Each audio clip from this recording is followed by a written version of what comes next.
नगर जिला कांग्रेस कमेटी के द्वारा पत्रकार वार्ता के माध्यम से भाजपा पर गंभीर आरोप लगाए गए हैं। चुनाव के आखिरी दौर में जबलपुर में आरोप प्रत्यारोप की सियासत शुरू हो गई है। लगातार नगरीय निकाय चुनाव को लेकर भाजपा और कांग्रेस के नेता एक दूसरे पर आरोप प्रत्यारोप की झड़ी लगा रहे हैं। इसी क्रम में जबलपुर नगर जिला कांग्रेस कमेटी के द्वारा एक पत्रकार वार्ता के माध्यम से भाजपा के प्रत्याशी डॉक्टर जितेंद्र जामदार पर निशाना साधा गया।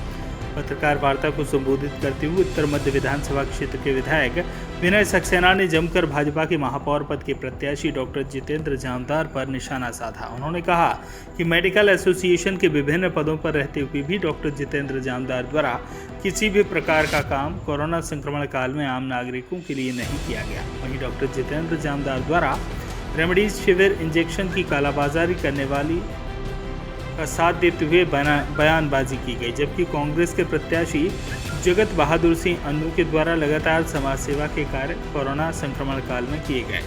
इसी प्रकार लगातार भारतीय जनता पार्टी और कांग्रेस के प्रत्याशी एक दूसरे पर आरोप प्रत्यारोप की झड़ी लगा रहे हैं। बारी जनता की है। 6 जुलाई को होने वाले नगरीय निकाय चुनाव में देखना होगा कि किस प्रकार जनता का समर्थन भारतीय जनता पार्टी और कांग्रेस और अन्य पार्टियों को मिलता है। भाजपा और कांग्रेस नगरीय निकाय चुनाव को लेकर पूरी ताकत झोंक चुके हैं। वहीं नागरिकों की समस्याएं जिसकी तस बनी हुई हैं।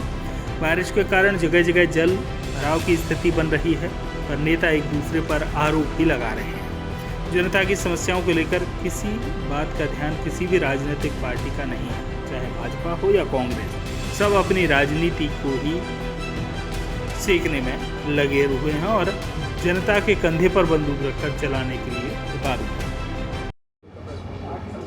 मुख्य रूप से मुझे प्रदेश कांग्रेस कमेटी ने प्रवक्ता के रूप में समन्वयक बनाया है जबलपुर नगर निगम के निकाय चुनाव के लिए, और उसी तारतम्य में ये प्रेस कॉन्फ्रेंस रखी गई है।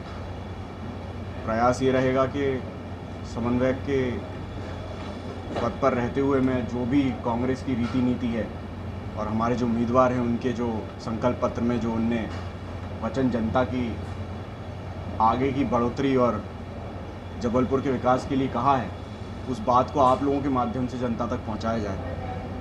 केवल इसी पर्याय से मैं आपके समक्ष आज यहाँ पे प्रस्तुत हूँ, और बाकी जो भी आपके सवाल होंगे एक बार जब मैं पूरी बात कर लूँ तो उसके जवाब और दे दी जाएगी। आज आपके सामने एक महत्वपूर्ण बात भी जबलपुर शहर नगर निगम के बारे में आपके समक्ष रखना चाहता हूँ। जबलपुर शहर में स्मार्ट सिटी का नाम रखा गया। पूरे मध्य प्रदेश में कई शहरों में हिंदुस्तान में स्मार्ट सिटी का एक नई योजना बताई गई।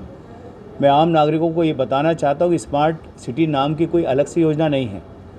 हिंदुस्तान का जो अर्बन मिनिस्ट्री है वो हर वर्ष हर नगर निगम को जो टैक्स जनता से लेता है उसके बदले में राशियाँ भेजता है।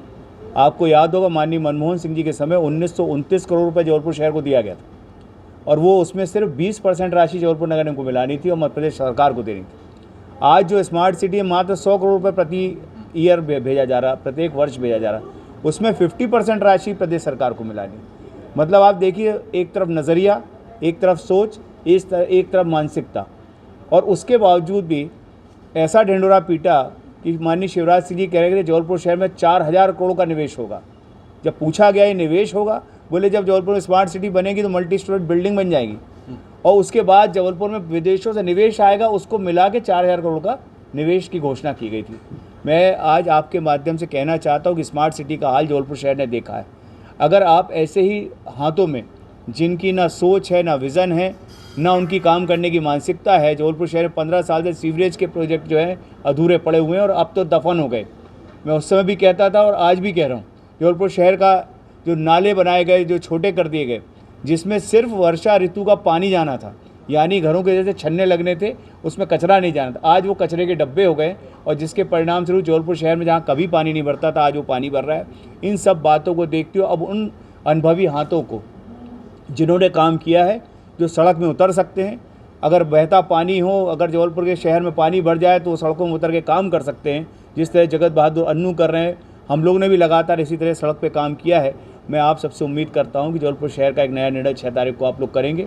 जगत बहादुर अन्नू सहित पूरे जबलपुर शहर कांग्रेस प्रत्याशियों को एक ऐसा तमाचा शहर के जनता को देना चाहिए, भारतीय जनता पार्टी को, जो आज जबलपुर शहर को 2M दर्जे का बना के रखी है, इंदौर और भोपाल से पीछे कर रही है, जबलपुर शहर में एक भी भाजपा के विधायक को मंत्री बनाए लायक नहीं समझती, और एक तरफ कमलनाथ जी की सरकार में 2800 करोड़ रुपए की योजना बनके और बजट में स्वीकृत कर दी गई थी, जबलपुर में कैबिनेट रखी। ये महत्व था जबलपुर शहर का कांग्रेस की नज़रों में और भाजपा की नज़रों में। इसका जवाब भी जबलपुर शहर की जनता को देना चाहिए। ऐसी मैं हाथ जोड़ के आप सबसे अपील करता हूँ। जबलपुर से आशीष बाथरे की रिपोर्ट।